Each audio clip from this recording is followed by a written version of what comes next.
Alabama took care of business against LSU, and I want his perspective on that game. What does he think about Alabama going down into LSU and just running right over those guys in the pouring rain?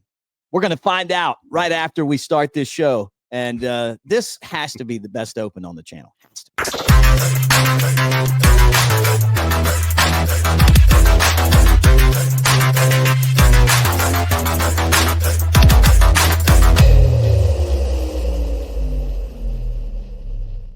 It's time for another episode of the All-American Report, and we come out firing with that great open. Mike Johnson, Mick Gillispie with you, brought to you by mybookie.ag. All right, give me what you thought. Just break it down. Your thoughts on a good old-fashioned country in Baton Rouge. Man, how do I even start this, dude? This is the North-South run game that a big fellow like myself, Mick, has yearned for the entire season, my friend. Not only that, but it was very clear.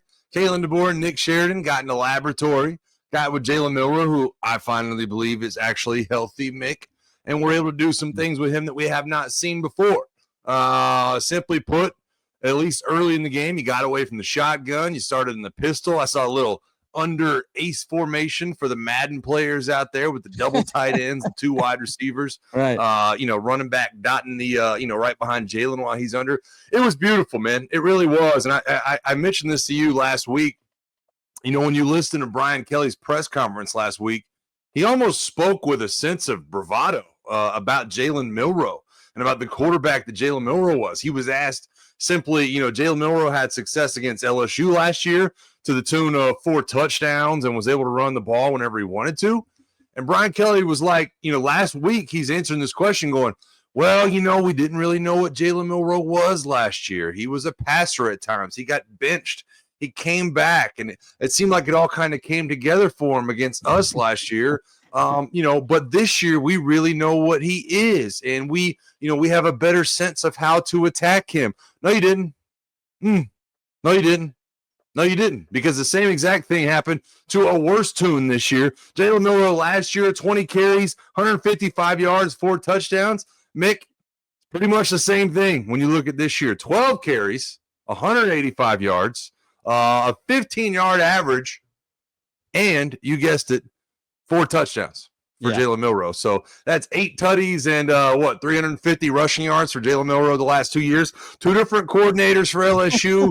A lot of the same players that you brought in from a struggling defense a year ago, which you LSU fans, Brian Kelly tried to tell you that, we want to build a culture along the defensive line. We don't need to go into the transfer portal and spend a bunch of money. No, sir. It ended up being much worse this year in the way you were able to stop the run, Mick. So let's go. That's what I'm talking about. The offensive line played at an extremely high level. And don't let me forget to include those 2 part-time O-linemen, those 2 tight ends, and Robbie Oots and Dupree, man. Those are it's some beautiful stuff, and I was stoked. How about yourself, my friend? Well, I mean, with you on here, I got to tell you, the first thing is that I watch Booker, and he's a pancake machine. Just like watching him just manhandle dudes. And then knowing that at practice after the Tennessee game, the gentle giant became ungentle, like, we're not putting up with this anymore. And you keep hearing from, hey, look, and it's his team. He's the best player on the team. You said that at the beginning. He is. He's going to be drafted the highest guy on the team, most likely, unless Milroe just blows if Milroe keeps blowing like he did last week. They could be right there. But this guy's solidifying himself as either the first or the second offensive lineman taken. That's a very lucrative position to be in, and he dominates at the line of scrimmage. It's unbelievable when you watch the holes that he creates. Mick, it brings a slight tear to my eye, man. I told you he's in my opinion, and of course I look at this as an interior, and there's been a number of first-round left tackles that Alabama has had. Don't get me wrong. And Bear Jones was his own animal as a player, but I think Chance Warmack, for my money, Chance Warmack was the best lineman in Saban's tenure. And it's hard for me to kind of, Andre Smith played a couple years with me under Nick Saban, so he was definitely probably the most gifted. Chance Warmack was just an animal And I'm not so sure that by the time Tyler Booker's done over the next few games that he won't be better than that. I think he's probably a better pass protector. I think Chance Warmack, better run blocker. But to your point, this was simple, right? I mean, this was a simple game plan. This was basically, we're going to find a formation that we can take advantage of you in, and then we're not going to let it go. And I thought it was beautiful from Jalen Milroe. One of these teams, Mick, looked like they were coming off a bye week, and the other one looked like that they were at the tail end of a 12-game gauntlet. Yeah. And Bama looked like they were coming off the bye week. I thought Jalen Milroe, they've obviously had their struggles in these road games. They've lost a couple of road games, and Jalen Milroe looked about as poised as you could possibly look. Mm-hmm. I mean, check downs. I think Jalen Miller, I had to check. I think Jalen Miller is your leading receiver on the day. Yeah, Jalen, five catches. I mean, a couple of those. I think you had a half roll throwback screen on the second drive to Jam Miller that picks up a big chunk, gets you down near the goal line. He also caught one over the middle, a little option route over the middle that gets you on the goal line that you put in a couple of plays later. So I thought he was exceptional. Ryan Williams, big catch over the middle, gets tattooed by the safety. But this is the Jalen Milroe O-line show. And the designs that Nick Sheridan was able to come up with. And I've gotten on here, I don't even know how many times, Mick, and I've said, man, the patience in the run game, right? We've got to have more patience in the run game. We have to keep plugging. Nick Sheridan has to start going back to it. After the Vanderbilt game, I don't know how many times I've dropped this stat on you. In the Vanderbilt game, you ran the ball on back-to-back plays 3 times. 3 times in the Vanderbilt game, Mick. And it just blows my mind because of the talent you have at center, left guard, and left tackle that's the game plan you were going in there with. And yet, you get back to it, the quarterback follow place, quarterback read power that you're running out of empty, just nasty, nasty stuff. And when you have a guy like Jalen Milroe, who, when he runs north and south, said this a million times, when he runs north and south, there is nothing more beautiful as an Alabama fan. I think we have good running backs. I like what our running backs have done and trying to be more patient and set up blocks in the backfield, although it doesn't seem to be paying off here this past weekend. But the run designs that you use LSU against its own aggression, I get choked up, Mick. I get choked up talking about it, man, because it's just absolute it's poetry, man, for a big fella like me. A little belly slapping in there, a little lump bumping. You know what I mean? I can't even. I get fired up, Mick. I get fired up, baby. I'm telling you. When Roberts went down, you bring in other guys, and they slide right in there, and the offensive line didn't miss a beat. Were you surprised by that? Because Jaden Roberts is definitely one of Bama's best offensive linemen, and it feels like this entire year he's been out there trying to play hurt. Well, how do I say this? Because I'm always friendly. I think Jaden Roberts is very good. If you're asking me to rank the starting 5, the center and left guard are all Americans, and Caden Proctor has as much upside as anybody. So to answer your question, I was a little bit surprised that as Vandermark, the Wisconsin transfer, comes in and plays well. But again, this all goes back to me, Mick, to doing what these guys do well. And during the middle part of the season, we got away from that. And I really, after watching this game, I'm more convinced than ever. And they maybe they'll never admit it. Maybe this is one of those things where Milroe gets to the combine and is asked about this and is asked about his health. Maybe they'll never admit it. I don't know. But you can't tell me that he's been completely healthy and the offense that you ran over those losses is the offense you wanted to run. Just doesn't make sense. Well, I kept saying that, and people were telling me, no, like close to the program. Now he's not hurt. And I'm like, I mean, it just doesn't look the same. Well, there's only 2 answers there. Either you fumbled the bag as an offensive game plan, or he wasn't healthy. Because you asked me, am I shocked that this offensive line was playing well? Mick, you go back to South Carolina, which you won, and we now have a bigger sample size to say that South Carolina might be one of the best D-lines, aside from Ole Miss, in the SEC. Tennessee, same way, right? And what you were asking these guys to do against South Carolina is drop back and pass pro without moving the pocket in an empty protection and just pass off all these twist stunts, 40 times. This is what this O-line was built for. We have a 360-pound left tackle, right? We should be running off of him and our All-American left guard, our All-World left guard, and our All-American center till our nose bleed, right? And so to think that we're, to think that what we were trying to do in the passing game, where you have, I mean, Mick, I go back to the Tennessee game and I get sick. Of course, Tennessee's got a great D-line, but what did we target Ryan Williams 22 times? Something like that. Ryan Williams had 2 catches in this game, and you didn't even need him. And I'm not saying, look, let me be very clear. This LSU D-line ain't Tennessee's D-line. So I can see as a game planner where you go in and say, okay, what's the strength of the defense? If Tennessee's the defensive front, okay, let's throw the ball. Let's challenge corners, one-on-one, things like that. But at a certain point, you come back to what you do well. Yeah, right. You make it about you, especially in these hostile road environments. When you can run the ball, you can take the air out of the building. And when you throw it, there's a chance for Jalen Milroe to make mistakes. Mm-hmm. And it goes back to Jalen Milroe's 12 of 18, 100 yards.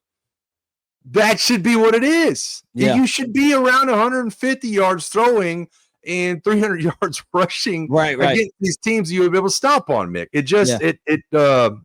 I'm as ecstatic as I can be. I'm still probably a little more hesitant than most when you look towards Oklahoma, because we seem to be a Jekyll and Hyde football team still to this point. But I just couldn't be more ecstatic in the nature in which you did it. And I mentioned this last week. Did I not say this on this very pod, this very show? This was the most important game of Jalen Milroe's career. Yes. Could he come out and answer the bell? And boy, did he, Mick. No, did he. He came out and answered the bell. I loved it, man. I love it because when that team takes the field, they can beat anyone in the country. And looking at what's going on around the country right now, there's not a dominant force. If you ask me, okay, you got one team that you can take, for money, it'd probably be Ohio State. And it just is because they went out and spent $20 million on players, and they went out and got Junkins and stole downs from us, and all this. And they did that a lot of places. They have talent, but I don't think they're a dominant team. They also play a weaker schedule. Because the SEC is way tougher than the Big Ten. I'm sorry. It just is. Well, let me hit pause right there, too, because, a lot of people, Texas has finally climbed back into it. Texas ain't played nobody. Yeah. Nobody. They played one good team. They played Georgia, and they got blown out of the building. So, to your point, it's pretty even playing field right now. Yeah. So good. Well, it's a win for Alabama. They've got Mercer coming up on Saturday. We'll hold the Mercer talk for the next episode later this week. You mean you don't want me to dive into the Mercer offense just yet? Well, that's in your backyard. Mercer's in your backyard. So you're going to dig into them. They're 9-1, by the way, the Bears. So scary. Yeah. Warner Robins, right? Isn't that where they're at? Warner Robins. I know it's down towards Macon. I don't know exactly where it's located. Yeah, somewhere like that. Anyway, so a team from Georgia for Alabama. Love that the offensive line picked that LSU game to come in and dominate. Alabama handled the elements fantastically. The game plan was awesome. So to me, this was a really, really important win for Kalen DeBoer in Alabama. And I asked Jake this. I'm going to ask you the same thing. How does Alabama deal with success? Because over the last couple of years, I feel like them dealing with success has been the biggest problem that they've had. And I think that for Nick Saban, over the years, he did a great job of tempering that, although not last year, going into the college football playoff. And then now Kalen DeBoer's kind of running into this, and he spoke a little bit about it at his press conference on Monday. So he's aware of it. Yeah. Well, I'm going to answer that question by circling back a little bit to the LSU game. And I don't know if you remember, I told you there was one thing that gave me a lot of upside as far as our defense goes against LSU, and the fact that they were missing their left guard. And it seemed like the way that Brian Kelly talked about their backup left guard, he was a little more hesitant to pile on praise. And it seemed like he was a little bit nervous about that. Well, what did, Kane Warmack do?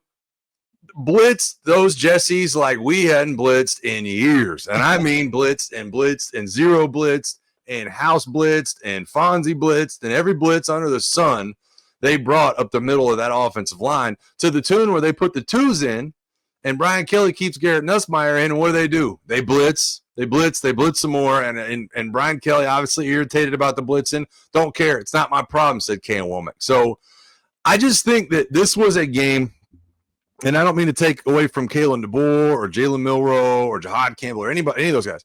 But to me, the coordinator stepped up to the plate. The coordinator stepped up to the plate, and they smelled blood in the water under certain situations, certain personnel pieces of LSU, and they said, look, we believe in our guys over these guys, and we are going to exploit that. And I know that that's usually what you try to do in a game plan, right? But they did it to perfection given the bye week and the time to prepare. It just seemed like they were at another level. So can that continue? I think it can. Now, Brent Venables presents his own issues as a defensive mind, and how do you attack him and how are you able to get it done?